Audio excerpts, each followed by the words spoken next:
नमस्कार दर्शकों, आप सभी का स्वागत है। आज हम आपके लिए हरतालिका तीज व्रत कथा लेकर आए हैं।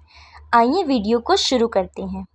भाद्रपद महीने के शुक्ल पक्ष की तीज को हरतालिका तीज कहते हैं। इसमें भगवान शिव और माता पार्वती की पूजा की जाती है। कहते हैं इनकी पूजा से महिलाओं को अखंड सौभाग्य का वरदान मिलता है। आइए जानते हैं व्रत कथा। कथा के अनुसार माता पार्वती ने भगवान शिव के लिए कठोर तपस्या की। दरअसल माँ पार्वती का बचपन से ही माता पार्वती का भगवान शिव को लेकर अटूट प्रेम था। माता पार्वती अपने कई जन्मों से भगवान शिव को पति के रूप में पाना चाहती थी। इसके लिए उन्होंने हिमालय पर्वत के गंगा तट पर बचपन से ही कठोर तपस्या शुरू की। माता पार्वती ने इस तप में अन्न और जल का त्याग कर दिया। खाने में वे मात्र सूखे पत्ते चबाया करती थीं। माता पार्वती की ऐसी हालत को देखकर उनके माता पिता बहुत दुखी हो गए थे। एक दिन देव ऋषि नारद भगवान विष्णु की तरफ से पार्वती जी के विवाह के लिए प्रस्ताव लेकर उनके पिता के पास गए। माता पार्वती के माता और पिता को उनके इस प्रस्ताव से बहुत खुशी हुई। इसके बाद उन्होंने इस प्रस्ताव के बारे में माता पार्वती को बताया। माता पार्वती इस समाचार को पाकर बहुत दुखी हुई, क्योंकि वो अपने मन से भगवान शिव को अपना पति मान चुकी थी। माता पार्वती ने अपनी सखी को अपनी समस्या बताई। माता पार्वती ने यह शादी का प्रस्ताव ठुकरा दिया।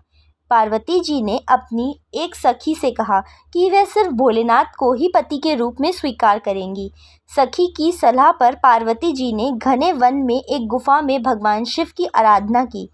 भाद्रपद तृतीय शुक्ल के दिन हस्त नक्षत्र में पार्वती जी ने मिट्टी से शिवलिंग बनाकर विधिवत पूजा की और रात भर जागरण किया। पार्वती जी के तप से खुश होकर भगवान शिव ने माता पार्वती को पत्नी रूप में स्वीकार कर लिया। कहा जाता है कि जिस कठोर तपस्या से माता पार्वती ने भगवान शिव को पाया, उसी तरह इस व्रत को करने वाली सभी महिलाओं के सुहाग की लंबी उम्र होती है और वैवाहिक जीवन खुशहाल रहता है। माना जाता है कि जो इस व्रत को पूरे विधि विधान और श्रद्धा पूर्वक व्रत करता है, उन्हें इच्छा अनुसार वर की प्राप्ति होती है। हरतालिका तीज पर गौरा और शिव के अखंड सुहाग की कामना करनी चाहिए और बोलना चाहिए कि भगवान हमें अजर अमर सुहाग दे। आइए जानते हैं हरतालिका तीज व्रत नियम। इस व्रत को रखा तीज में जाता है, लेकिन इसका पारण चतुर्थी तिथि के सूर्योदय में किया जाता है। अगर आपकी शादी के बाद आपका पहला तीज व्रत है तो अच्छे से नियम पता कर लें, क्योंकि जिस तरह पहली बार रखेंगे उसी तरह हर साल करना होगा। इस व्रत को एक बार रखा जाता है तो जीवन भर रखना होता है, किसी भी साल इसे छोड़ नहीं सकते हैं। तीज व्रत में अन्न, जल और फल 24 घंटे कुछ नहीं खाना होता है। इस व्रत को पूरी श्रद्धा भाव से करें और भगवान शिव पार्वती को जागरण करें और सोए नहीं। अगर आप बीमार या किसी वजह से व्रत छोड़ रही हैं तो आपको उद्यापन करना होगा या आपकी सास या देवरानी को व्रत देना होगा। आइए अब जानते हैं क्यों मनाई जाती है हरतालिका तीज।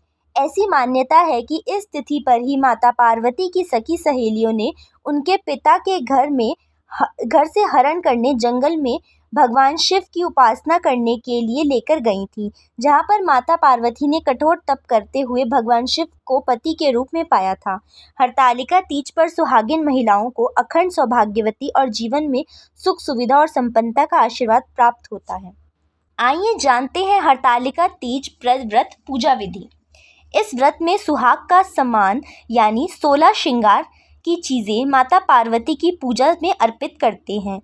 इसके लिए वो एक सुहाग पिटारिया यानी एक टोकरी बना लेती हैं, जिसमें सभी सामान रखकर माता पार्वती को अर्पित किया जाता है। इन शुभ संयोग में हरतालिका तीज के दिन फूलों से बना फुलेरा बांधा जाता है और उसके नीचे मिट्टी के शंकर और पार्वती जी की स्थापना की जाती है और रात्रि जागरण कर शिव पार्वती की पूजा अर्चना की जाती है।